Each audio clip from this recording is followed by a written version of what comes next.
ರಾಘವೇಂದ್ರ ಗುರುಸಾರ್ವಭೌಮರು ಹೀಗಿದ್ರಂತೆ, ಅವರ ಚರಿತ್ರೆ ಹೀಗಂತೆ, ಅವರು ಯಾರೋ ನನಗೆ ಹೇಳಿದ್ರು ಹಿರಿಯರು, ಅದನ್ನ ಇನ್ನೊಬ್ರು ಹೇಳೋದು, ಅದನ್ನ ಇನ್ನೊಬ್ರಿಗೆ ಅವ್ರು ಹೇಳೋದು, ಅವ್ರೊಂದು ಪುಸ್ತಕ ಬರೆಯೋದು. ಎಷ್ಟು ಜನದ್ದಾಯ್ತು ಹಾಗಾದ್ರೆ? ಒಂದು 4-5 ಕೈಗಳು ಬದಲಾವಣೆ ಆಗ್ತಾ ಬಂತು. ಯಾರೋ ಹೇಳಿದ್ರು, ಯಾರೋ ಕೇಳಿದ್ರು, ಯಾರೋ ಬರೆದ್ರು, ಯಾವಾಗ್ಲೋ ಬರೆದ್ರು, ಅದನ್ನ ಯಾವಾಗ್ಲೋ ಓದ್ಕೊಂಡ್ವು. ಎಷ್ಟು ವ್ಯತ್ಯಾಸ ಇರ್ಬೋದು ಹಾಗಾದ್ರೆ. ಆದರೆ ಪ್ರಸ್ತುತ ರಾಘವೇಂದ್ರ ವಿಜಯ ಹಾಗಲ್ಲ, ಕಾವ್ಯ ಕೃತಿ ಅದಲ್ಲ.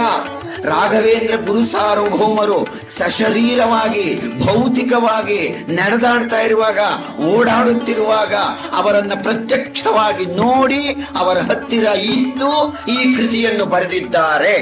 ಇದಕ್ಕಿಂತ ಇನ್ಯಾವ ದಾಖಲೆ ಇನ್ನು?